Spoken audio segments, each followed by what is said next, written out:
여러분, 이주천 TV의 이주천입니다. 오늘 2023년 8월 18일입니다. 여기는 경북의 경산의 그 백천동입니다. 그리고 여기는 문명중고등학교 홍택정 이사장실입니다. 반갑습니다. 반갑습니다. 몇 번 저하고 저 인터뷰 몇 번 했었죠? 여러 번 했습니다.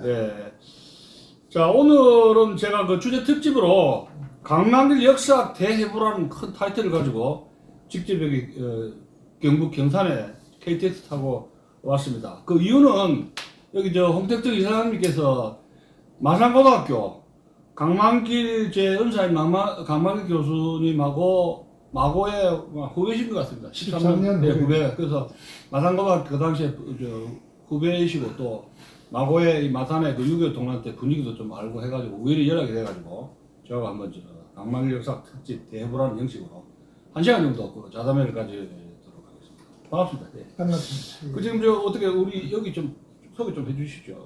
우리 학교는 뭐 옛날에 2017년도 국정 역사 교과서 연구학교 신청하는 바람에 아주 그 정교조 문재인 종북 정권한테 아주 그 시달림을 많이 받았죠. 요새 좀 살만하죠. 그럼 조금 요새 조금. 뭐 그때는 지금이나 저는 뭐 그때도 뭐 당당했고 지금은 이제 정상으로 돌아왔으니까 모든 걸 이제 바로 잡아 나가야. 근데 밖에서 이렇게 못 살게 구는 건 좀 덜하네요. 그러니까 어떻습니까? 네, 그래도 밖에서. 아직은 그 일부 그 좌파 언론들 하고는 그 오늘 경산시에서 주최한 독서 문제 때문에 그 뭐 조국의 독고전 산책, 아버지의 해방 일지, 뭐 유시민의 나의 한국 현대사 이런 걸 읽어서 독서관 대회를 하는 바람에 좀 시끄러웠습니다.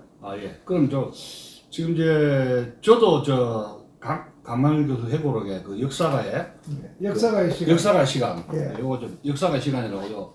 강만길 교수 해고록을 제가 읽고 그 자율보, 그다음에 미래한국에 이제 글을 써주는데 6월 23일 날 별세를 하셨어요. 안암도 고려대 병원에서. 좀 안 됐는데 제가 대학 시절에는 굉장히 그 존경하는 은사님이셨습니다. 뭐 처음 시작을 민족주의 해서 끝으로 민족주의로 끝났거든요. 그랬는데 이제 제가 이제 세계사 전공을 바꾸고 이제 역사 공부를 많이 하면서 이 상당히 뻥이 보통 심한 게 아니에요. 이 강만길 역사 뻥이 구라가. 그래서 이건 안 되겠지 않느냐 이런 생각을 좀 해서 여기까지 왔는데 지금 제 질문에 이제 한번 마산 계셨으니까 마산 이야기 많이 하셨더라고요. 유교도 그렇고 예방전으로 직접 뵙지 못했죠. 뵙지 못했습니다. 그 선배님들하고 이야기 좀 들었지 않습니까? 그 강선배 강만길 교수의 한해 선배 10회 선배님들 동기분들을 통해서 그 당시에 마산 중고도 같이 듣죠. 6.25 때. 6.25 때는 그 중고가 같이 하는 거죠. 5년제로. 5년제. 5년제였습니다. 강만길 중학생 강만길을 선배들 뭐라고 이야기합니까? 그때 이제 그 강만길 선배는 사실은 그 마산 중학교는 외정 시절에 일본인 학교였습니다. 부산고등학교 똑같네요. 그래서 굉장히 그 입학하기가 힘들고 한국에는 한 10% 정도 진학했는데 그 강만길 선배는 해방이 되고 나서 이제 그 일본인들이 물러가고 나서 이제 한국인들 학교가 됐을 때 그때 이제 입학한 거예요. 그러니까 뭐 특별한 뛰어난 그런 인재는 아니고 평범한 학생이었죠. 여기 보니까 반장이라든가 나서가지고 하는 리더십은 아니죠? 전혀 적극적으로 앞에 나와서 활동하는 그런 성격은 아니고. 눈치는 많이 하는군요. 눈치를. 또 그런 큰 성격상 앞장서지 못하는 그런 분이라고 들었습니다. 그러니까 마산에 그때 6.25 때 그 분위기가 신탁 반탁운동은 서울에서 주로 붙었잖아요. 그런데 6.25 때 마산이 그 교도보로 해가지고 인민군이 들어왔다가 나갔다가 해가지고 상당히 곤욕치는 거로 회고록 나와 있거든요. 그때 설명을. 그때 이제 저도 그때는 어리니까 이 책을 통하거나 이야기를 들어본 거에 의하면 그때 이제 대구가 이렇게 위험하고 영천 안강절로 뚫히면 부산이 바로 그 할 때인데 또 저 서부 경남 쪽에서 진동하고 그 함안 지역에 아주 치열하게 전투를 벌여서 그때 마산의 시민들이 그 집안 다 진도를 피난 가고 텅 비다시피 해 있었다 하더라고요. 다 도망가. 그때 전부 그 피난 가고 다음 이제 그 학생들 그 중학교 한 4, 5학년 학생들은 피난을 못 가게 하고 그 여러 가지 그 미군들이나 주둔 후퇴한 국군들의 여러 가지 그 편의를 심부름도 하고 하는 그런 학도 연군으로 선발을 했다 하더라고요. 그러니까 그 강만길 교수도 그 당시에 중학교 5학년이라서 피난을 못 가고 그 학생들은 4, 5학년들은 전부 다 마산에 머물러서 그 학도 이용대로 미군이나 차출당하는 거예요. 차출. 심부름을 하고 이렇게 할 수 없이 학도 의원군이 되었다. 자기 자서전에 그래 놨습니다. 자발적인 것도 아니고 할 수 없이 이런 단서를 붙였더라고요. 그 친구들은 먼저 가가지고 막 싸웠더라고요. 자기 친구들. 그때 당시에 안 하고 안 되잖아요. 그때 당시에 해방되고 나서 이미 학도 호국단이 결성돼서 굉장히 많았잖아요. 몇만 대 적극적인 활동을 하는 사람들이 많았고 그 이미 학교에서도 그 교사나 학생들이 좌우로 갈려 있었어요. 서로 가려고 갈려 있어서 아주 그 치열한 그 투쟁을 했는데 그때 이제 이 강 교수 같은 분들은 전혀 의견 아니에요. 그러니까 그 당시에 의견 이쪽도 아니고 저쪽도 가만히 엎드려서 관망하는. 그 마산에 그런 분들이 많지 않은데 어떤 특이하나요 성격이? 물론 그분은 제가 전체적으로 보니까 굉장히 이기주의적인 몸살이면서 이제 기회주의자라고 저는 그렇게 판단을 합니다. 그래서 그 당시에 학도병으로 지원해서 그 하동 전투 같은 데서 지원병이 얼마나 나선 사람이 얼마나 많아요. 경상도 쪽에. 나섰는데 그 양반 강 교수께서는 자기는 장남이라서 장남들이 되고 있잖아요. 부모를 모셔야 되기 때문에 그런데 가담할 수 없었다. 그러니까 진짜 관탁도 자도하고 오도하더라니까요. 그렇죠. 6.25 때도 자도하고 오도하고. 사비로 4.19 모든 것을 팔짱 끼고 관망한 그런 분이더라고요. 아니 근데 마산에서 이민군 괴뢰군한테 강만길 교수가 끌려갔으면 어떻게 행동했겠습니까? 저는 그게 제일 궁금해요. 만약에 마산이 함락되었다면 자진해서 월북을 했겠느냐, 인민군이 입대했겠느냐, 그럴 성격도 아니고. 그것도 아니고. 희한하네요. 자, 근데 이야기 좀 진행되는데, 그러면은 이분이 지금 마산 출신으로서 6.25를 경험했는데도, 예를 들면 부산에 이제 하나리아 미군 부대 있잖아요. 그러면 거기에서 그 슈샤머의 구두닦이들, 제가 아는 분들, 형님들 미군 부대 구두닦이 해가지고 용돈 벌고, 껌이라든가 초콜릿 딱 받았던 제가 얻어먹은 기억이 있거든요.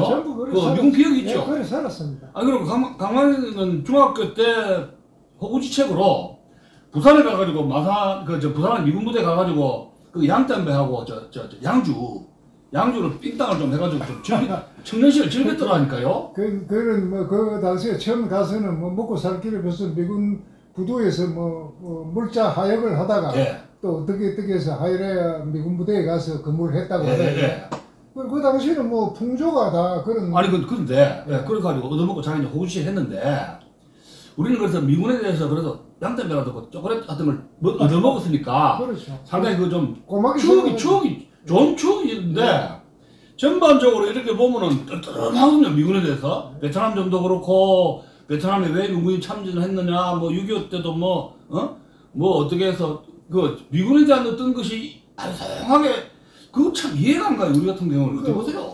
우리 누구 자타가 다 공인하듯이 6.25 때 예를 들어서 유엔군이 참전 안 했으면 우리는 적화되었을 거고 또 그때 6.25가 끝나고 나서 학교에 늘 우유가루 소스 그거를 우리가 배급 받아 먹었잖아요. 집에서 참 비참한 이야기인데 소스도 아니 그걸 안 줬으면 어쩔 뻔했어요. 그러니까 그때 구제품 가면서 고아원이도 옷이 전부 다 미국에서 옷이 와서 그걸 다 입었으니까 거의 형태인데 그런 상태에 참 심지어 교과서까지도 뒤에 보면 이 책은 유엔과 웅쿠라에서 제공한다 하면서 성적에 걸린 손하고 뭐 이렇게 유엔 마크하고 걸린 압수하는 손이 걸린 그런 교과서를 가지고 공부를 했거든요.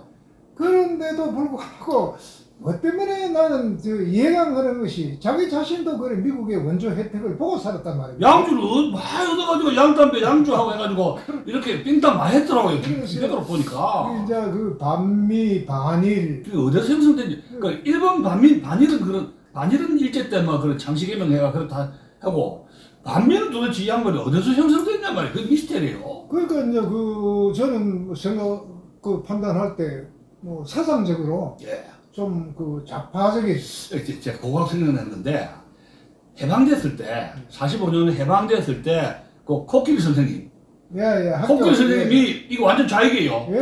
건준이 아니면 남로당 조공 출신인지 적기가 가르치고 눈물을 흘렸다 그러거든요. 담임 선생님이. 그런데 그분이 꿋꿋하게 자기 이제 학교에서 잘린 모양이라 해직당했는데 그래도 자기 신념을 꿋꿋이 지키는 것에 높이 평가가 됐어요. 그러니까 어릴 때부터 그런 영향을 많이 받았죠. 그러니까 마산에서도 이미 좌익 선생님들이 있었네요. 많았죠. 초중고. 이야, 무심시하게 해방되고 나서는 뭐 식자들은 그 집안 그 유행병처럼 그 주주교 아들들이 경상도 주주교 아들들이 학교에 교편 잡으면 식자 아닙니까? 그러면 뭐 기자고 선생들, 초중고 선생들이 좌익 사상을 가지고 있었죠. 이야. 그러니까 그 좌익 사상이라는 것은 정말 깊이 공부해서 들어가 보면 이거는 아무런 국민들한테 혜택을 주는 것도 없이, 이거 좀 허구의 사상이다. 이렇게 알아야 되는데, 뭐, 갈라먹고 평등하다. 공평한 세상 만든다.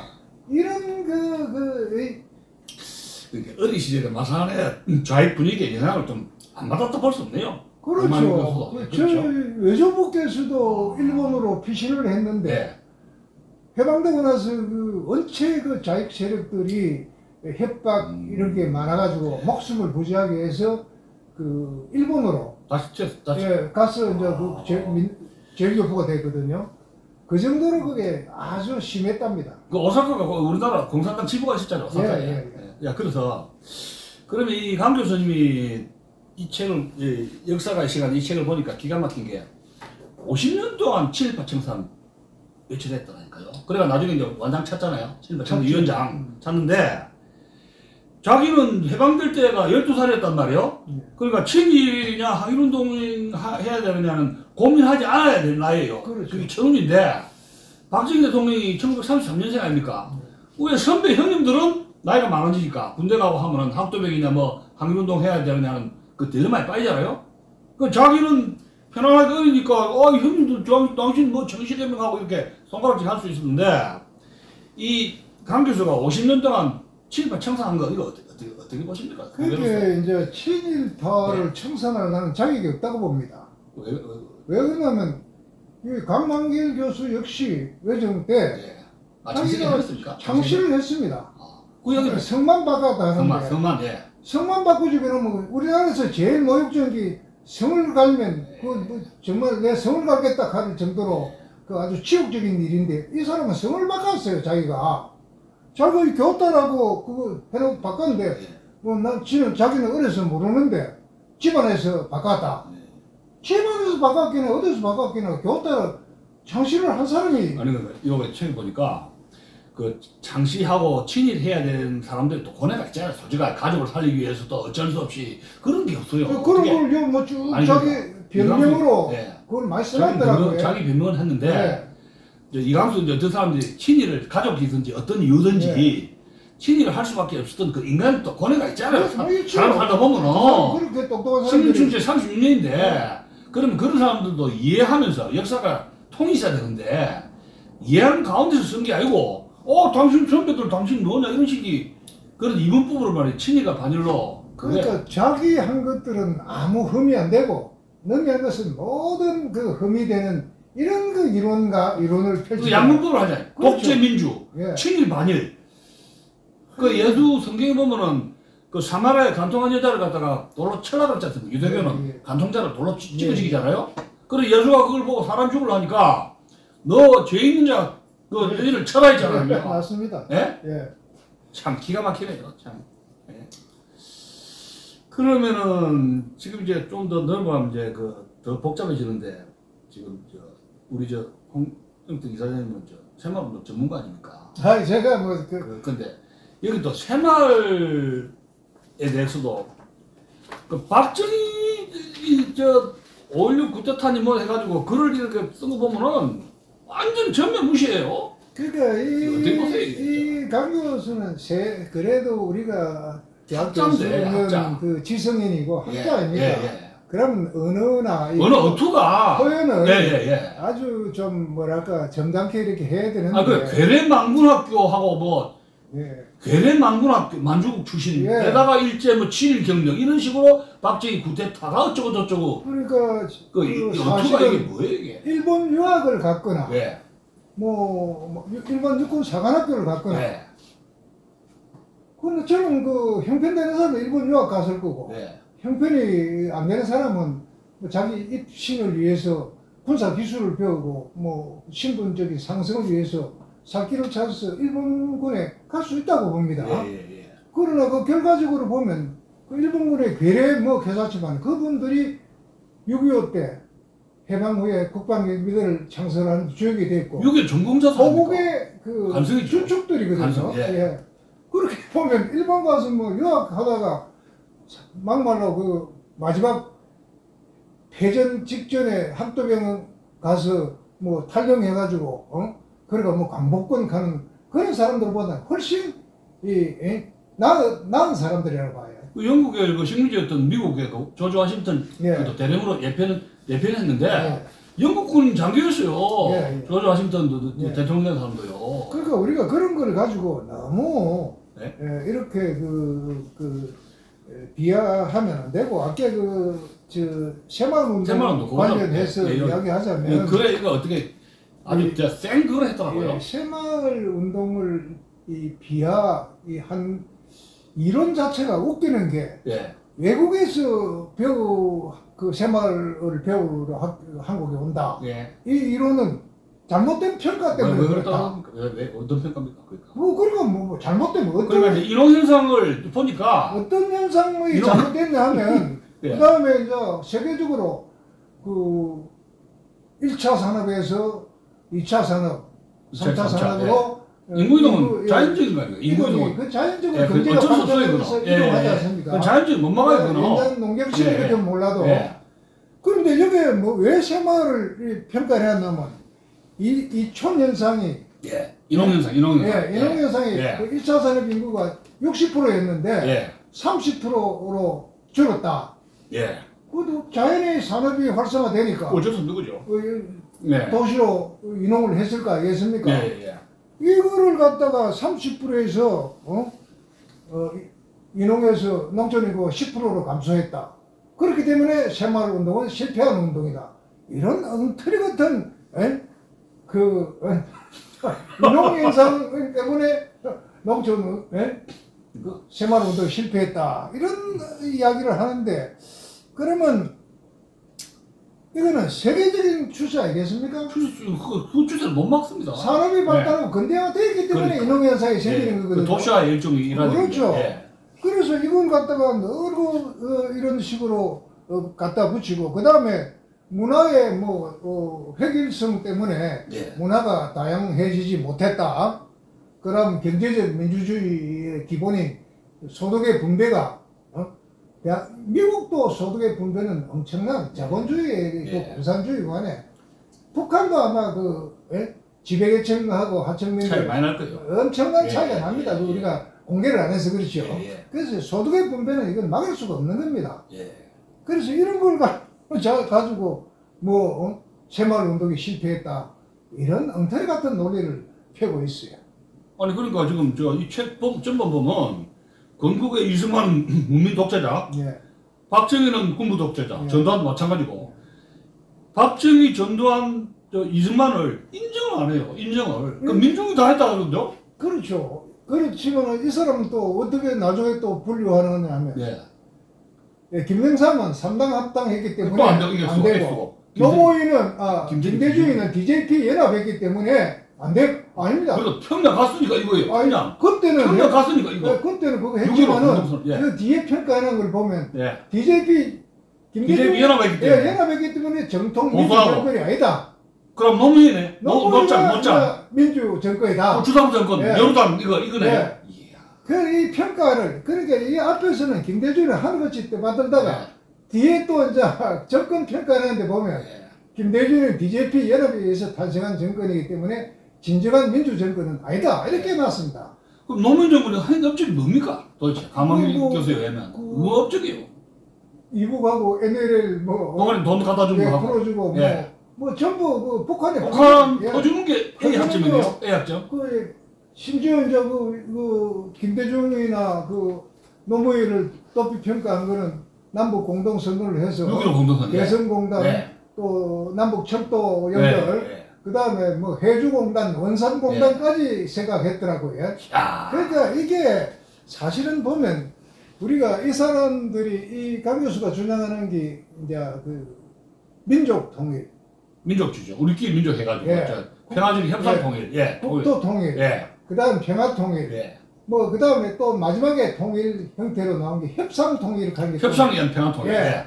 이런 정말 무슨 대안을 딱 가지고 현실적인 아니 그 이야기를 현실이 가능하단 말입니다. 그러니까요. 이 전부 그 말만 번지르하게 해서 사람들을 현혹하는 이런 그 감언 이설로 그 역사가라는 사람이 그 젊은 학생들 속이고 저도 저 대학 들어가서 뿅 내가 속을 뻔했잖아요. 그러니까요. 근데 지금 뭐 7.4 공동성명에서부터 시작해서 뭐 노무현 선언, 예.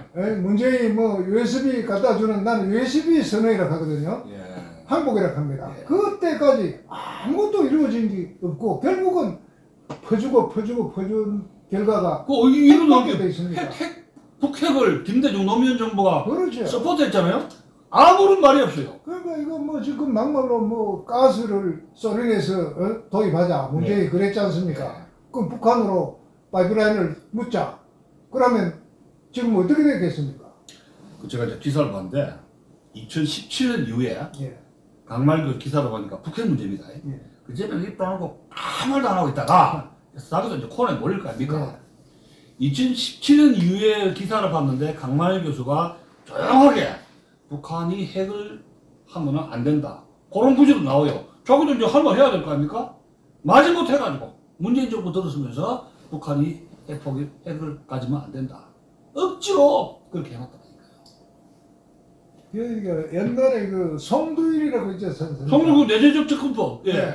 송두일이 요새 조용하게. 적극적으로 이렇게 지지했거든요. 허허. 송두일이가 정말 그 선구자적인 역사 그 검단의 역사를 언급해서 예. 그 했다는 그런 걸 하면서도 또 송도일이를 아주 그 좋게 평가하면서 적극적인 표현은 안 했더라고요. 지금 보면은 강고수님 역사 보면은 세 가지 키워드입니다. 민족, 그다음에 민주, 그다음에 통일 아닙니까? 예. 근데 이 세 가지가 여기서 보면은 민족이라는 건 남북한 간에 우리끼리 하자는데 북한은 핵을 가지고 있었고 북핵이 2016년에 핵국가가 됐는데 비핵 국가하고 협상이 어렵잖아요. 그런 거며 그다음에 이제 민주로 해가지고 민주라는 거는 민주하고 독재로 이렇게 이제 국내 정치가를 두 국민 정권을 갖다가 갈라치게 해버린 거 아닙니까? 민주다 독재다 해가지고 갈라치게 했는데 말하자면 민주라는 것이 어떻게 보면은 자주 해가지고 민주주의라는 것이 운동권들 주사파 운동권들 역사하게 끌어들이거든요. 이게 민중혁명, 민중주의를 이게 좌파혁명으로 간 건데 운동권들이 이분이 이야기하는 거는 민주주의다 하는 건데 우리가 보는 이건 좌익혁명이거든요. 그렇죠. 그러면 그 자기들이 했는 일들을 이루어진 것이 뭐가 있느냐고 이렇게 한번 살펴보면 전부 퍼주고 그 정복 활동하고 이런 친중 활동한 거 외에는 또 그러고 이게 남북의 교류란 것은 상호적으로 우리가 남쪽에서 대통령이 한번 가면 북쪽에서도 교대 서로 방문을 하고 어웨이식으로 축구 이렇게 어웨이식으로 해야 되고 또 학자나 경제인들이 그것도 와야 되잖아요. 그것도 와야 되고 이런 식으로 계속 우리가 그 두 번인가 세 번 갔잖아요. 몇 번 갔습니까? 왜 이런 외교를 하는지 김대중 갔죠. 노무현 갔죠. 판문점까지 갔잖아요. 그러면 한번 박근혜도 안 갔어요. 그러면 여기 와야 되는 거 아닙니까? 와야죠. 그래서 저는 이상한 게 뭐 때문에 이렇게 매달리나. 그럼 북한이 없으면 강 교수의 그 통일론에 의하면 그 독일과 동독은 흡수 통일, 흡수 통일. 베트남은 전쟁 통일. 그럼 우리는 평화 통일을 해야 된다.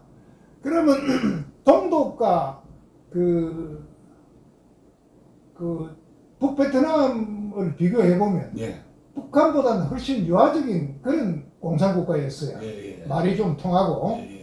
지금 북한은 과연 우리가 무슨 협상이나 평화를 할 대상이라고 이게 생각하는 자체가 저는 잘못되었다고 보거든요. 근데 그게 이제 좀 이상한 것이 이분이 70년대부터 일본 가가지고 북한의 서적을 몰래 입수했거든요. 자기 박사학위 논문에도 월북한 지식인들의 그런 걸 인용했더라고요. 저는 그렇게 했는데 북한 사정을 우리보다 더 잘 알 거 아닙니까? 잘 알죠. 그래 북한에 20몇 번을 갔다 왔어요. 들어간다가 자기 자가용 놀고. 그래 북한 실정을 알 거 아닙니까? 알죠. 그런데 글 쓴 거 보면은 딴소리 하거든요. 그리고 북한 천냥파하고 심지어 자랑스럽게 이야기한 게 김일성하고 김대중하고 만났을 때 김정은하고 만났을 때 방북에서 만찬장에서 박지호이가 노래를 두고 불렀다. 또 고의가 축시를 써서 낭독했다. 그 하나 같은 고의 같은 그게 지금 인간입니까? 그 정체가 다 드러난 위선자 여성 편력자인데 박지호인들 무슨 지금 그래도 국회의원 특권 미를 못 버려가지고 서울서나 출마한다 하면 그래도 모르겠는데 다이주 고향 신안 거기서 지금 출마한다고 이야기하대요. 그런 부류들이 모여서 저것들끼리에 북한파리에서 정치했는 사람들 아니겠습니까? 근데 그런 사람들하고 어울린 강만일 교수 정치는 뭐예요? 그리고 우리 사람도 똑같은 부류죠. 아니 저 의문이 북한을 앙드레치드가 1936년인가 37년 소련을 갔다 왔거든요. 모스크바 가고 여행을 해가지고 와가지고 자기 반성문 책을 썼어요. 모스크바 여행기를. 앙드레치드 그 좁은 문으로 유명한 프랑스 번호가 자기가 반성문을 썼는데 자기는 소련 공산주의에 속았다 해가지고 내가 사기당했다 해가지고 자기 반성문을 썼는데 강 교수는 20몇 번을 갔단 말이에요. 그래 북한 실정을 잘 알 거 아닙니까? 근데 죽을 때까지 아무 말도 안 하고 입 다물고 사망했거든요. 어떻게 보세요? 친미보다 더 나쁜 게 사실은 정부가 아닙니까? 정부 인권 탄압 또 같은 민족이면서 아니 6.25 때 김일성이가 대한민국을 아작을 낸 전쟁 범죄 행위하고 36년 동안 일제가 우리나라 수탈한 거하고 어느 쪽이 범죄가 더 심하냐 할 때 심각한 거 아닙니까 이거? 김일성 알다시피 나를 완전 도발을 초토화가 됐고 그래 저는 또 이제 이러면 또 이제 친일분자라 할 건데 저는 일본은 한국을 물론 지배하고 수탈하기 위해서 여러 가지 시설을 했겠지만은 철도, 항만, 도로, 심지어 경공업, 중공업의 각종 공장, 농경지 정리 수리시설, 또 심지어 북한은 사실은 해방 후에 수풍 발전소 때문에 북한이 살아나는 거예요. 전기, 전력이 있었기 때문에 살았는데 그런 수풍 댐을 수력 발전소를 만들어서 한국에 결국은 어찌됐건 두고 갔습니까? 그래서 그런 타 식민 지배국가 지금 아프리카나 이런 거 보면 프랑스나 영국의 식민 지배국가에 형편없지 않습니까? 동남아, 아시다시피 캄보디아, 라오스 일방적으로 수탈했다. 완전히 끌어가쁘거든요. 완전히 통째로. 완전히 끌어가쁘는데 일본은 한국에 하여튼 발전시키면서 이렇게 예, 기본적인 그걸 해주면서 빼갔잖아요. 예, 장기적으로 네. 뭐, 장기 투자해가지고 예, 빼거든요. 그렇게 하다 보니까 실제로 뭐 우리 반일 종족주의 이용훈 교수 책에 봐도 남북 간 합쳐서 민간인 재산 제일 일본인 재산 같이 합치면 약 50한 9억 불 정도를 이 재산에 한국에 남겨놓고 갔다. 그 정확한 그 조사거든요. 그런데 지금 그 식민지 국가 중에서 우리 대한민국만큼 발전한 나라가 있습니까? 또 전쟁을 겪고 나서도 이만큼 발전하는 나라도 없거든요. 그런 면으로 봐서 물론 뭐 너무 나라를 침탈한 것은 아주 나쁜 일이지만 그 시대는 또 세계가 제국주의 시대였습니다. 미국도 식민지를 가지고 심지어 필리핀은 우리 모국에 한국은 대한민국 조선을 너무 뭐라 이렇게 된 게 아닙니까? 그럼 뭐 다른 나라는 안 나쁘고 굳이 일본만 어떻다 저떻다 하는 그거는 좀 진짜 세월이 70년 지났으니까 지금 러시아, 소련하고 중국하고 뒤에 붙어 있는데 그럼 반미 반일에서 다 띠내피고 나면 우리는 뭐 어떻게 나라를 지키라고 그런 헛소리를 하고 있는지. 그럼 이거 좀 강 교수가 글을 보면은 친일 청산은 50년 동안 외쳐댔는데 6.25가 터지고 나가지고 그 김일성의 범죄는 전쟁 범죄 행위를 해가지고 아주 박살을 내려 했지 않습니까? 우리나라 남한을. 그러면 이 양반의 세계에서도 전쟁 범죄 행위를 물어야 공평한 거 아닙니까? 그렇죠. 근데 저 바로 70년대에 강단을 쓰면서 협상에 의한 협상통일을 평화통일을 주장하면서 남북한에는 적대 관계가 없어야 된다 이래 이야기했어요. 그리고 반공 세력은 뭐라 했냐면은 냉전 세력이라 해가 용어를 자기 멋대로 바꿔치겠어요. 그러니까 뭐 이승만 건국 세력은 분단 세력.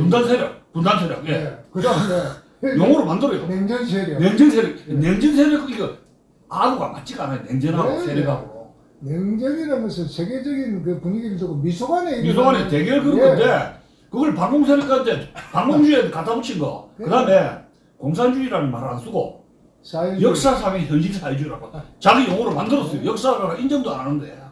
그러니까 이게 지금은 저도 그 용어에 대해서 아직도 우리나라에서 늘 그 공산주의라고 안 하고 사회주의 하는 참 잘못된 거거든요. 사회주의라가 무슨 용어를 자기 마음대로 바꿔치기. 사회주의는 사실은 어떻게 보면 그 옛날 생시몬 프리에 공산적 사회주의 때 사회주의지 지금의 그 사회민주주의자들 사회주의를 하는데 그것도 아주 지금 그 잘 운영되고 있는 나라들이 저 핀란드나 노르웨이나 이런 데 보면 그 사회민주주의인데 이 가마일 교도는 공산주의를 완전히 지금 현재 유럽의 사회민주주의로 혼동하게끔 그리고 또 한 가지는 1848년 이전에 마르크스의 공산당 선언 이전에 왜 생시몬 프리에가 프랑스의 그 공산적 사회주의자가 있잖아요. 그때 이 사회주의하고 번복을 하면서 국민들에게 공산주의는 아름답다 착각을 이렇게 합니다. 용어 전수지요. 그래서 지금 사회주의라 하는 거를 우리나라에서 없애야 됩니다. 용어를. 그걸 완전히 혼동식이 자기 멋대로 써놨어요. 그러고 이제 반동주의 이 공산주의가 하는 그 반동을 여기에서는 용어를 어떻게 썼냐면은 반역사성. 이게 이제 이승만, 박정희, 전두환 정권을 반동 정권이라 하면 북한식 용어니까 그걸 못 써요. 그걸 겁이 나서 못 쓰고 반역사적 정권이다. 그게 말이 됩니까? 반역사적. 그럼 88 올림픽 개최를 하고 근대화한 박정희 정권의 업적을 반동 정권이라면 그게 반역사적 정권이라면 그게 말이 됩니까? 어떻게 보세요, 그거. 자기 자신이 뭐 고려대학에서 평생 재직을 하고 또 우리 결국은 그 남한의 파이를 먹은 거 아닙니까? 그렇죠. 남한의 파이를 먹은 제일 고려대학교에서 있으면서 제일 호강하고 모든 파이를 자본주의 파이를 혜택을 입은 분이 누구예요? 그런 분이 어떻게 해서 완전 용어가 북한식이에요. 그렇죠. 남측 대통령, 남측 북측. 차라리 어디 북으로 가든지. 그래서 이 책 보면은 어느 평양 가가지고 학자들하고 이제 토론이 있었는데 약간 우파 성향인 사람이 술 한잔 하면서 우파 교수가 뭐라 했냐면은 보수 성향인 교수 인사가 강환일 교수한테 평양 가서 얼큰하게 술 한잔 취해서 어떤 말을 했냐면은 광수 선생님은 평양이 사시죠 이랬답니다. 그러니까 기분이 나빠가지고 보셨죠? 그래. 참 기가 찹니다. 기가 차요. 그래서 이게 우리가 너무 이제 사실은 그 역사적인 인식이나 이념에 대한 그게 좀 관용적이라서. 아니, 너무 이거 강만 역사를 우리 사회가 봐준 거 아닙니까? 저는 지금도 중국이라고 안 하거든요. 중공이죠. 나는 중공이란 중국 공산의 땅이라 해야지. 그걸 우리가 중국 하는데 사실은 그 중국이라는 자체가 저는 그 용어를 안 씁니다. 그 늘 뭐 중공이라고 표기를 하고 표시를 하고 말하지. 이게 지금 너무 좀 이렇게 위급한 상황인데도 핵덩거리가 그 위에서 화로를 입고 아니 핵을 입고 살지 않습니까 지금 남한이. 거기에 대한 뭐 불감증, 예? 이런 그 강만길 교수의 큰 쉬운 그 해악이 뭐냐면 공산주의에 대한 불감증을 국민들한테 안보적인 회의감을 느낀 거죠. 아 공산주의하고 이런 이야기하면 된다, 통한다. 평화의 상대가 된다. 평화 통일할 수 있는 상대다. 이렇게 완전히 그 불감증으로 국민들 세뇌시키지 않습니까? 만들었고 또 거기에 현혹된 그 후학들이 이 사상에 전염돼서 지금 좌파 역사학자가 돼서 아니 역사를 완전히 정형화시키면서요. 역사학을 자각하고 안 했습니다. 운동장이 완전히 기울어졌다니까요. 그 제가 그때 국정 역사 교과서 그 연구학교 할 때 역사 선생을 못 구해서 영남 지역에 5개 대학의 역사학과 교수들한테 메일을 보내서 그 교사를 추천해 달라고 했는데 사람 있어요? 한 사람도 해시도 없고 다 빨아물이 드는데요. 빨아물이. 그래서 관만길 교수 따라 북한을 출입한 역사학자들이 60명이랑 합니까? 저기 그거 쓰나왔습니다.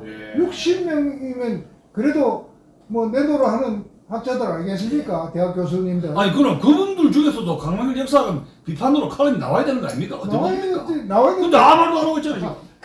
그래서 지금 참 우리나라가 앞으로 어떻게 될 것인가. 이 역사가 바로 서야 지금 이게 당장 이 문제는 우리가 크게 생각해야 될 게 저는 늘 걱정하는 것이 현재에만 그치는 게 아니라 해마다 지금 이런 학교에서 왜곡된 역사 교육을 받은 애들이 50만이 사회로 진출합니다.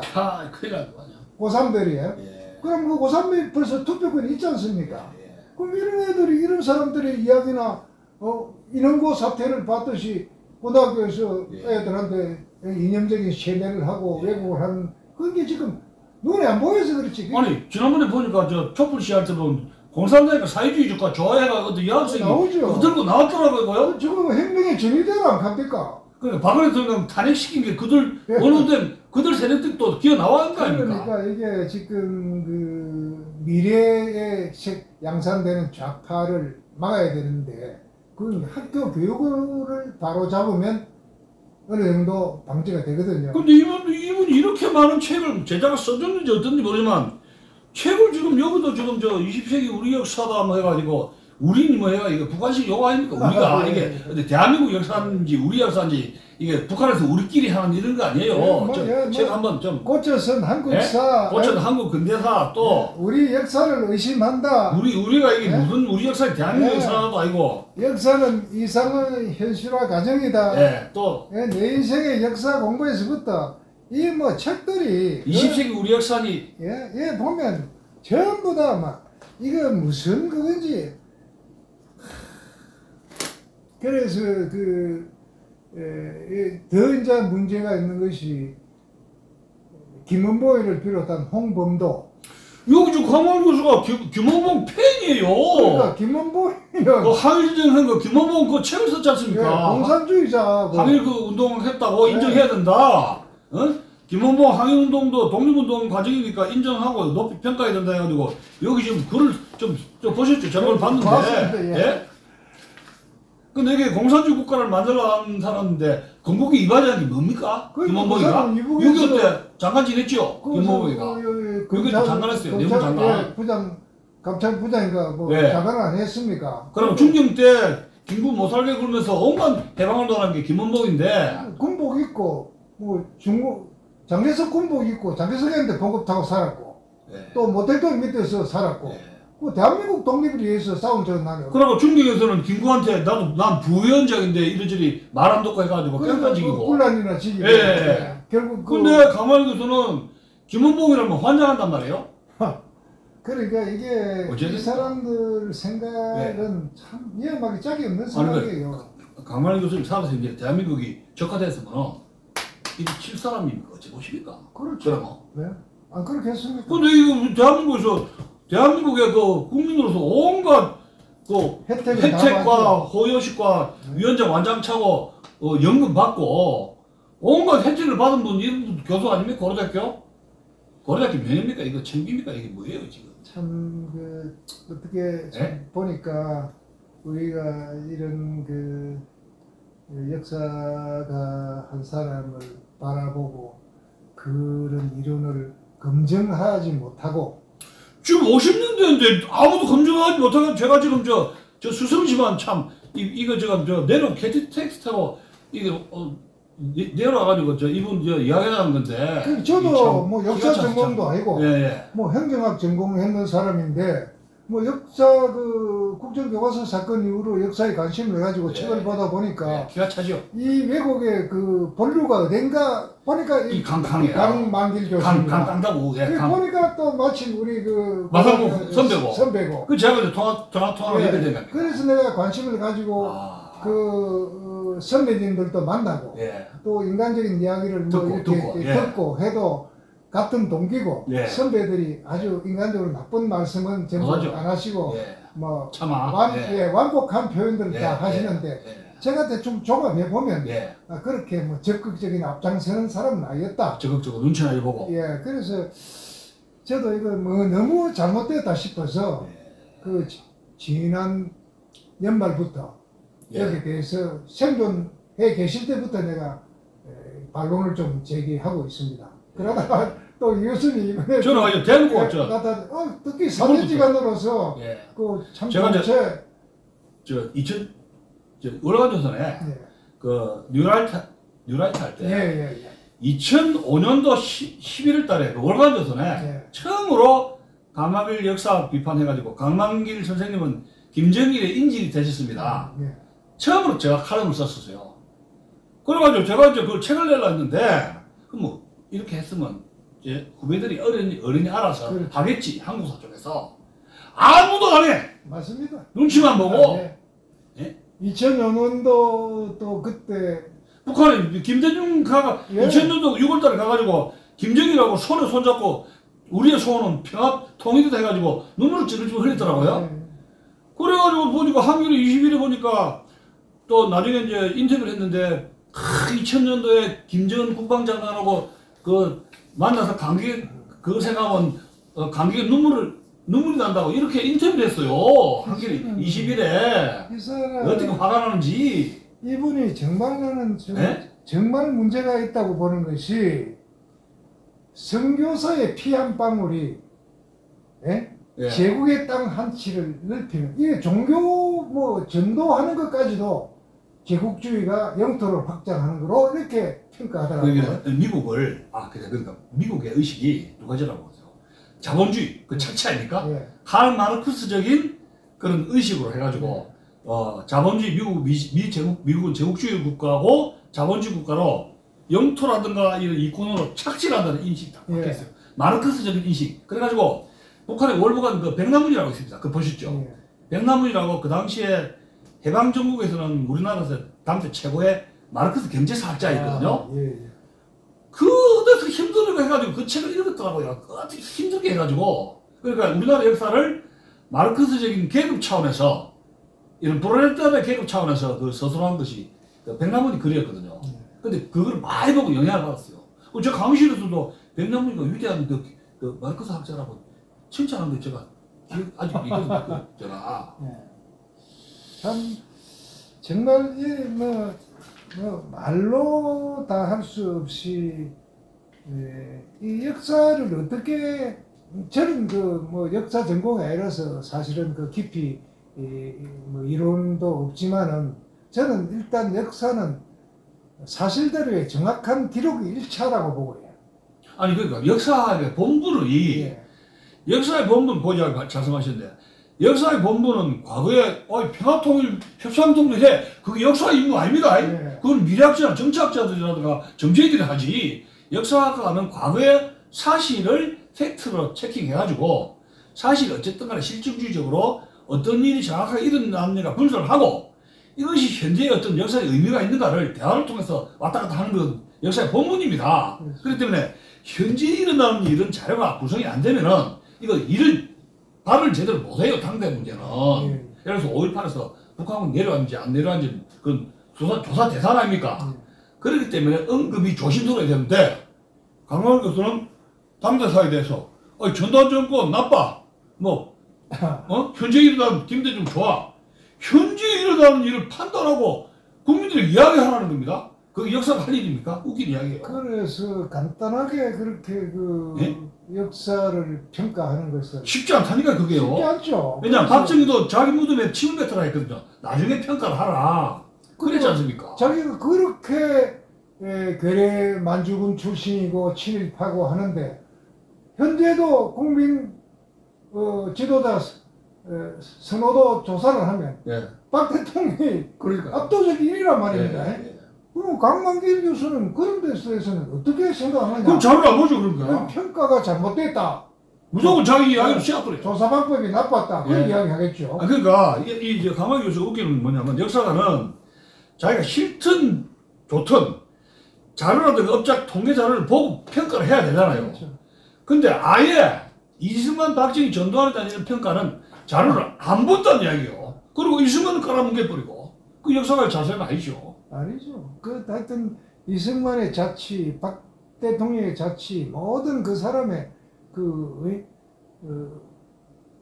일생을 연구해야죠. 사상을 연구하고. 그럼 저서를 보고 평가 봐야 돼. 질서 좋든 간에. 그 객관성이 있는 거 아닙니까? 그래, 박 대통령도 예를 들어서 자익을 했다. 예. 자익을 경험해보니까 예. 또 현역으로 국방병비대에서 현역 장교로 근무하면서 여러 가지 자기가 스스로 내가 자익인데 전향하겠다 소리는 못할 거 아닙니까?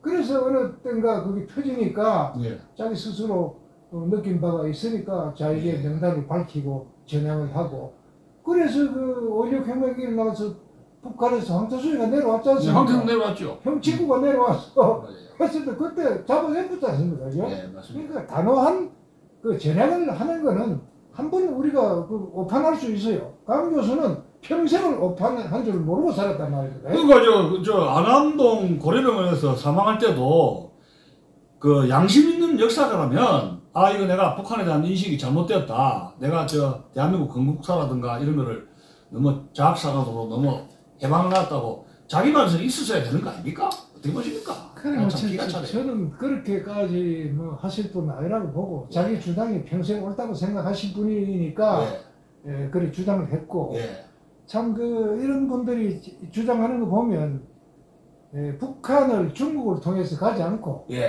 삼지연 공항을 내려서 백두산을 갈 수 있다. 삼지연 거기다가 공항이 있는데 그 삼지연 공항을 다이렉트로 가서 거기서 내려서 북한을 백두산을 간다. 이런 참 모르겠습니다. 이게 언제 개성공단, 해주공단, 원산공단 이게 저는 개성공단도 참 잘못됐다고 보는 게 개성공단을 파주나 동두천에 만들어가지고 북한 사람이 출퇴근하도록 해야죠. 그걸 해야죠. 왜냐면 동독 사람들이 그렇죠. 소독에 와서 쇼핑했거든요. 그걸 해야지. 그럼 우리가 보조해 주죠. 해야 우리나라 거지. 그렇죠. 지금 개성에다 만드니까 저거대붙지 않습니까? 그래서 저는 이걸 하고 싶으면 교류를 하고 싶으면 접경 지역에다가 공장을 만들어서 북한 주민들이 출퇴근하도록. 아니 그러니까 가만히 이 책 보면 일방적으로 주라 그래, 퍼주라 그래요. 상호지 하지 말고 그냥 일방적으로 퍼주라 그래요.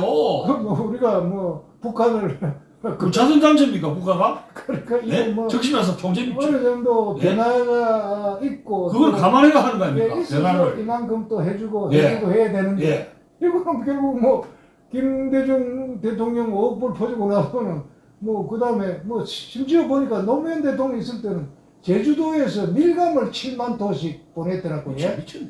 저거는 누가 먹겠습니까? 미쳤어요. 그 간부를 그래서 굉장히 빨리 상합니다.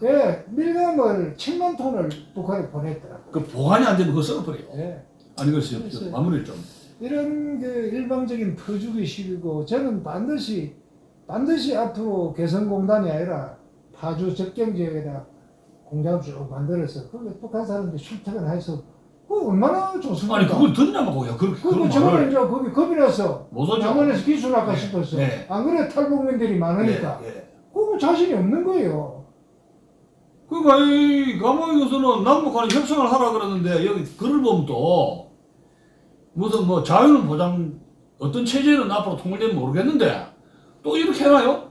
학문의 자유가 뭐 자유는 해야 된다고 또 딴소리 하고 있어요. 이제 이거 콘에 몰리니까 예? 자유 뭐 이 강원 역사의 가장 큰 문점이 인민의 자유 그런 의식이 부족하거든요. 강원 역사학이 그 민족이니 뭐 이렇게 통일하지만은 이게 지금 이 굉장히 역사학을 지금 뭐 호도한 상태인데 그러니까 정리를 해야 됩니다. 이거. 친일 세력을 단죄하지 않았다.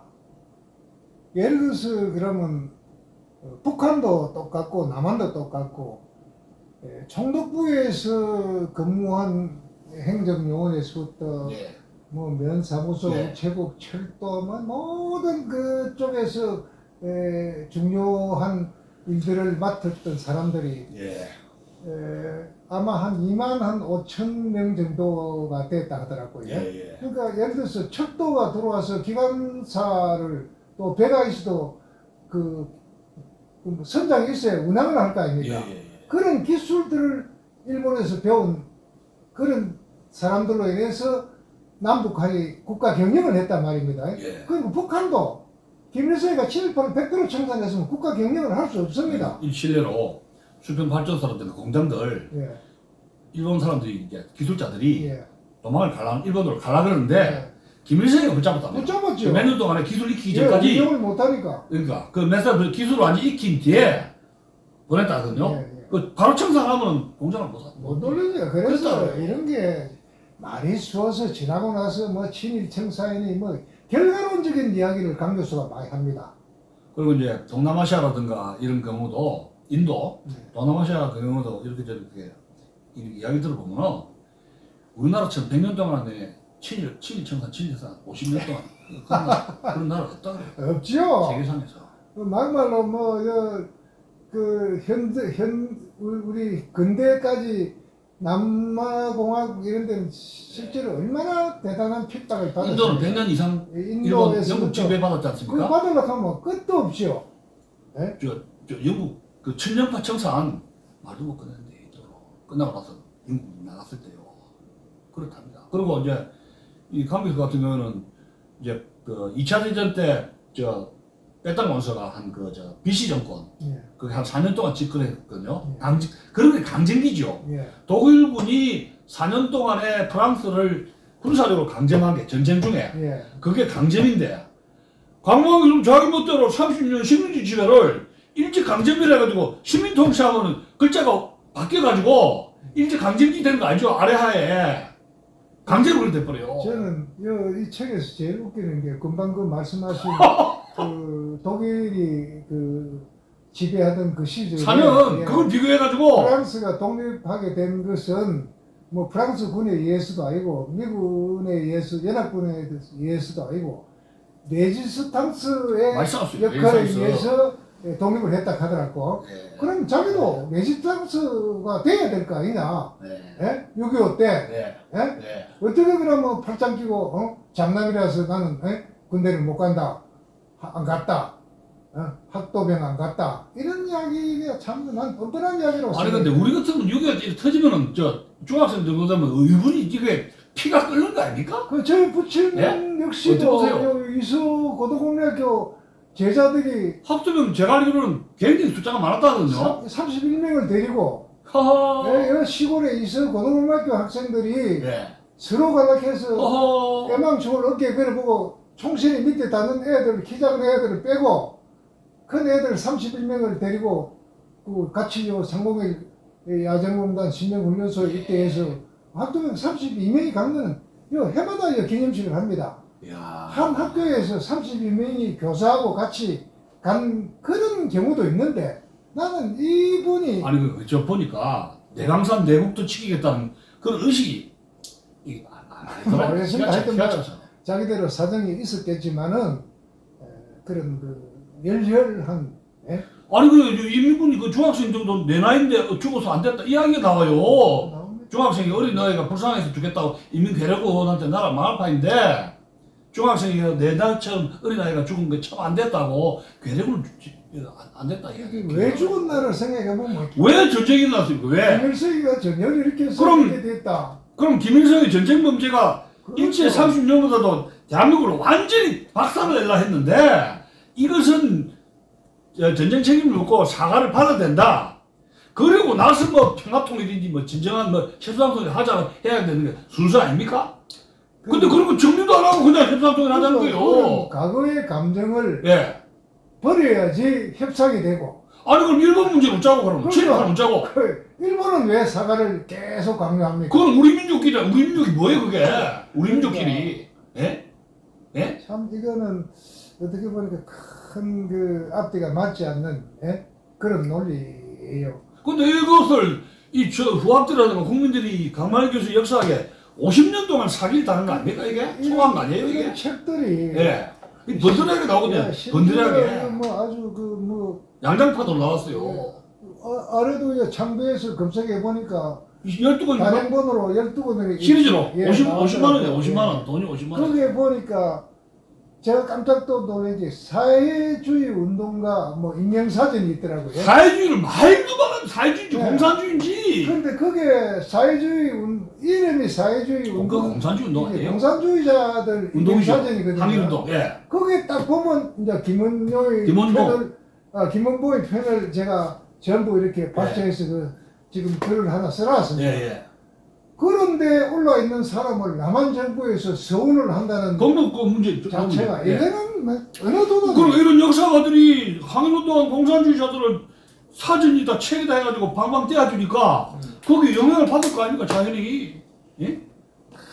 이거 내가 글을 쓰는데 이거 내가 교수님한테 보내겠습니다. 해서 보내는데 이게 너무 말도 안 되는 소리들을 하도 하니까 이거 보고 저는 너무 좀 이게 되겠나. 그러니까 대통령이 반국가 세력이라고 하는 것도 뭐 당연히 현존하고 있지 않습니까? 지금 빨갛게 지금 암세포들이 얼마나 많은데요. 반국가 세력이 뭐 후쿠시마 오염수도 반대한다. 뭐도 반대한다. 아니 그 후쿠시마가 오염수라는 것도 정화된 정화수지 그게 오염수입니까? 오염 그 용어도 그거 문제예요. 그러니까 그게 심지어 뭐 요새 뭐 초등학교 애들까지 지금 등장시켜서 반대한다고 방송에서 뭐 유튜브로 나오고 이렇대.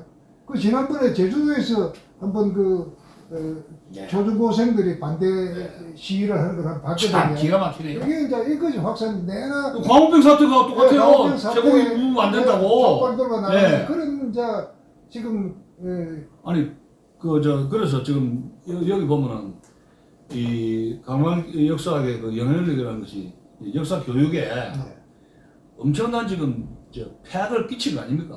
그러니까 이제 우리 이사장님께서 결론적으로 이 문제를 앞으로 어떻게 해야 될지 참 좀 매듭을 좀 저는 이게 이 강 교수 책에 보면 박정희 대통령이 재임 시에 역사 교과서가 국정 교과서였거든요. 그 책했더라 국정화. 그러다가 이제 그 11.6 이후에 그 폐지가 돼. 살해 사건으로 박정희 살해 사건. 이거 11.6이라고 우리가 통상 이야기하면 다 알아듣는데.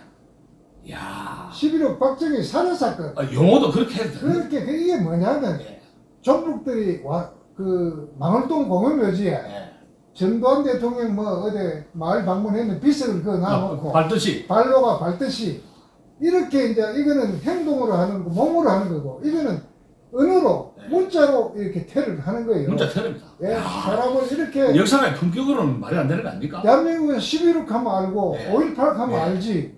뭐 11.6 살해 사건 이게 글로 역사가 자리 품위가 있는 건데 이렇게 했어. 그래서 그 국정교과서를 그 박근혜 대통령이 부활시킨 걸 뭐라고 평가해 놨냐면 효도 교과서라 이거 나왔더라고요. 잘못대로 용어를 쓰네요. 역사가가 기본 자질이 기본 인격 문제인데요. 인격. 효도교과서라 아니 그게 기본 인격 자질 문제 아닙니까? 인격. 저는 참 크게 많이 실망하는 게 그래도 대학 교수 아닙니까? 한국의 그 명망 있는 대학의 교수분이 그러니까요. 그 언어를 표현하는데 대통령 자기 꼴리는 대로 막 써버려. 사회 사건, 국정교과서는 박근혜의 효도교과서, 괴뢰만주국 출신하고 친일 경력 어쩌고 이런 그런 표현은 수준이 인프리 부메랑이 될 수도 있거든요. 본인한테도 뭐 저거지 뭐 옛날에 조국 등 SNS 열심히 너무 비판했던 게 전부 자기한테 부메랑이 안 됩니까? 그래서 난 언젠가 이제 이 강만길 교수도 자기가 표현했던 그런 것들이 부메랑이 돼서 자기한테 한번 돌아갈 것이라는 생각을 합니다. 그렇게 돼서 이 강 교수의 역사관을 해부해서 바로잡고 일단 선해부를 해야 됩니다. 제가 오늘 만난 특집이 강만길 역사 대해부입니다. 오늘 특집이요. 말씀하세요. 그래서 이제 앞으로 하나하나 바로잡아 나가서 이것이 아니었구나 하는 그런 그게 이제 뿌리를 내려야 되겠습니까? 그래서 우리 역사학계가 다시 태어나야 됩니다. 역사를 정신 차려야 되죠. 한국 역사학계가. 한번 어떻게 잘못되면 지금 그 국정교과서에 집필하셨던 분들이 국정교과서 이야기만 나와도 이제는 아니 그러니까 저 국정교과서 저 멤버들 저도 국정교과서 어플라이 했었는데 떨어졌어요. 근데 그거파라 했는데 제가 막 만나가지고 당신들 모이가 활동 좀 하고 그래야지 왜 우뚝거리냐 내가 전부 다 막 자기 이름도 안 밝히고 막 쉬쉬하고 그 뭐예요 그게? 그래 저도 이제 국정교과서 지금 보니까 너무 잘 썼단 말입니다. 그 내용 좋아요. 보통 보면 그 무엇입니까? 중고 교사 한두 명, 대학교 교수 한 사람 이 정도 3~4명 모여서 저거 멋대로 생각대로 배운 대로 막 써제끼거든요. 거민정보다 낫더라니까 내용이. 지금 27명의 집필진이 그 내용이 좋아요. 각계 분야에서 다 나와서 이렇게 했는데 강만길 교수는 뭐냐면 얼마나 친일 미화를 하고 군사 독재를 미화할 책이 될는지 모르겠다 해놨는데 이 책을 갖다 그래서 저희 학교에서 이 국정교과서 연구학교를 했거든요. 목적은 뭐냐면 검정과 국정을 비교 연구해서 우리는 국정이 나쁘다 하니까 내용을 비교해보자. 그게 연구학교입니다. 그조차도 못하게 했는데 저는 이 국정교과서를 부활하고 해야 된다고 봅니다. 그거 좀 설명드리는데 지난번에 문재인 정부 때 검정교과서를 제가 분석하는 그 세미나가 있었어요.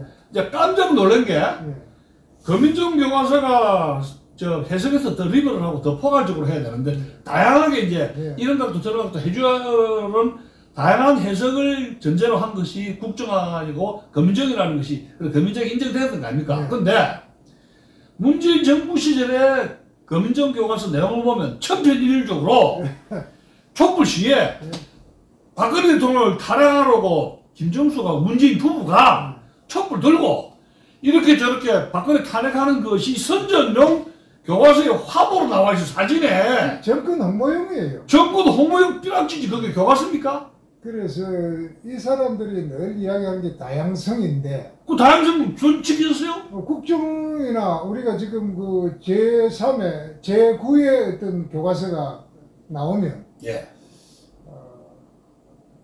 지금 그 국정교과서를 냉철히 분석해보면 근본 반대했는 이유는 시장을 상실하는 그런 자기 시장들, 정규적 시장 상실. 완전히 잘하고 있네요. 검인정이 잘한 걸 완전히 했어요. 정규적 좌파들이.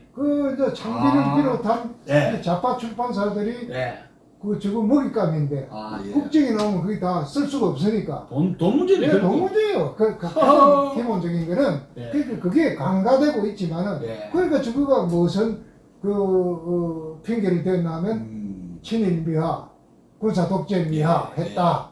이래서 그거 한번 뒤보이소. 검정보다 오히려 냉정하게 군사 정권을 서술해 놨습니다. 객관적으로 써놨더라고요. 강만길 교수도 역사관은 객관성이 있어야 된다. 거짓말이야. 근데 자기는 객관적으로 안 썼는데요. 주관적으로 다 썼단 말이야.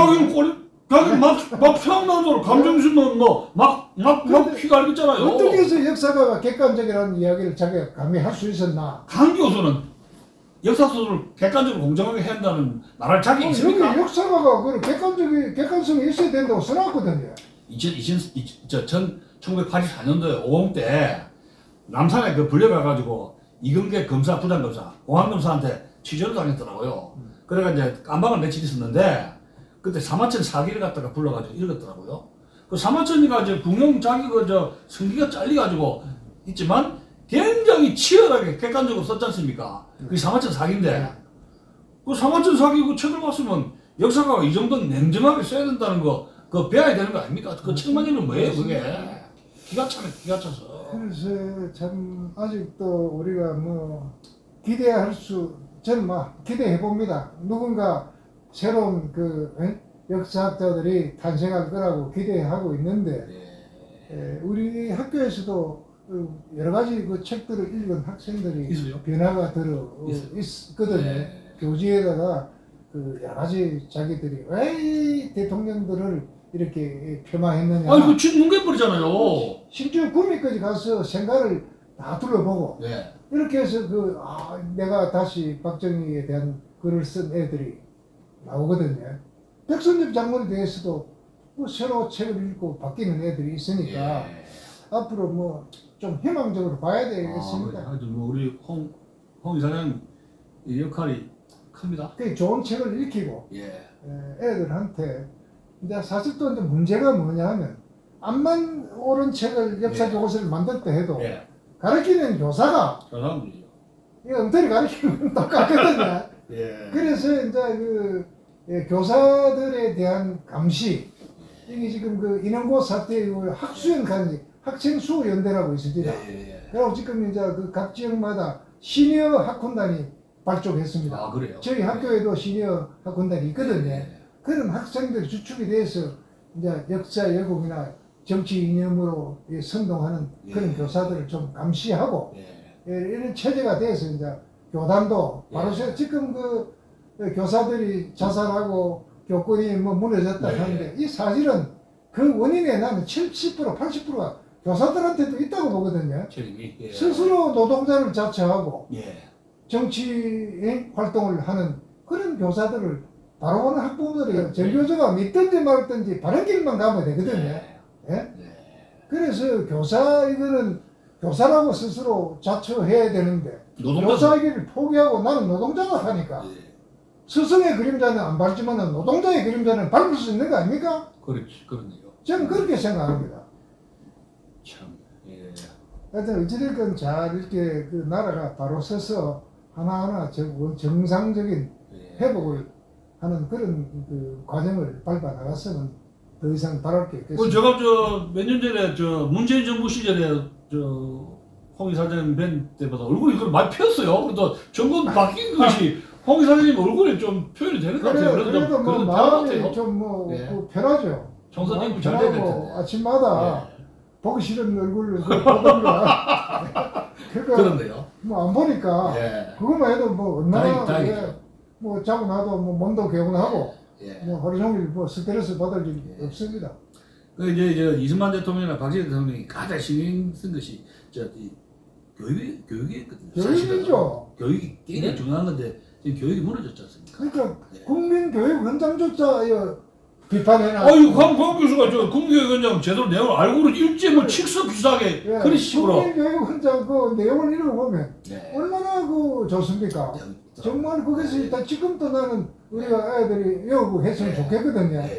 그거조차도 뭐 일본의 뭐 잠재다 뭐 이런 그 비판 무조건. 그래서 이 강 교수 역사학의 이제 결론을 제가 보면은 이 책이 뭐 고생하셨는지 모르겠습니다만은 강만일 교수 역사학의 가장 제가 이제 허점이라든가 결함이 국가관입니다. 강만일 교수는 국가관이 대한민국 이 건국사관한테 국가관이 실종된 인물이에요. 그래서 국가주의, 대한민국 건국 이런 것을 굉장히 하찮게 생각하더라고요. 그렇죠. 그럼 이 사람이 생각하는 것이 이제 민중이라든가 민족주의라는 것이 북한하고 같이 성립된 통일국가가 국가라는 겁니다. 그러면 이게 대한민국은 반쪽 국가가 된 거예요. 그러면서 이제 이 불안쪽 국가가 문제가 많은 국가다. 이런 인식 속에서 강만일 교수가 생각하는 국가라는 것은 공중에 뜬 실체가 없는 나라를 그렇게 50년 동안 지갈긴 거예요. 그리고 이 여기 공부한 후학들이 이런 영향력이 결국은 촛불이라든가 으쌰으쌰 해가지고 박근혜 탄핵하라 해가지고 민중민주주의를 만들고 이 민중주의가 으쌰으쌰 해가지고 광화문을 가가지고 멀쩡한 박근혜 대통령을 탄핵시키는 그런 촛불에 아주 나쁜 정치 세력으로 우중민주주의, 민중민주주의 만든 결과를 만든 태동이 저는 강남 교수 역사학에 책임이 저는 있다고 봅니다. 저도 동의합니다. 그 제가 이거 저 수습이지만은 제가 이까지 좀 한 달 들어왔네. 그러니까 강남 역사학을 비판하고 실험하지 않는 이유가 다른 사람 할 사람이 없어요 이게 할 사람이. 맞습니다. 그래서 아마 이 교수님이 최초로 예. 역사학자 전공자로서 예. 또 뭐 사제지간이지만은 예. 공은 공이고 사는 사고 우리가 공정한 입장에서 나라를 위해서 이렇게 비판해 주시니까 굉장히 감사하고 저는 이게 그 전공자가 아니라서 일일이 이거 공부 많이 했어요. 대책본을 붙여가면서 예. 중요 부분 2번 보고 3번 보고 제가 3번 받았거든요. 예, 그렇게 역사관 시간을. 하고 예.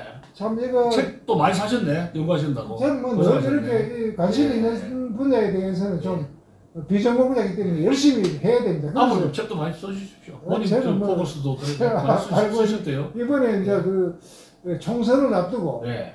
위선 열전이라고 해서 위선 열전. 예, 예. 우리나라 정치인들이 얼마나 위선적인 범죄를 저질러 나는 그 어디서 그 위선 열전을 써야 되겠다고 생각했느냐 하면 한명숙이 사건을 보고 한 손에는 흰 장비를 들고 한 손에는 성경책을 들고 그거 뭐 최민경 같은데요? 한명숙 씨도? 나는 결백하다 이런 이야기를 하는 것을 보고 이 대한민국의 정치인들의 범죄 행각들을 내가 전부 한번 파헤쳐야 되겠다. 모든 기사를 검색해서 위선 열전을 하나 만들라고 생각합니다. 알겠습니다. 위선 지식인도 마찬가지죠. 강남 교수 어떻게 굉장히 위선적인 대표적인 대명사입니다. 예, 그래 엄청 사실은 그 자기의 어떤 행동, 자기의 어떤 진실이요.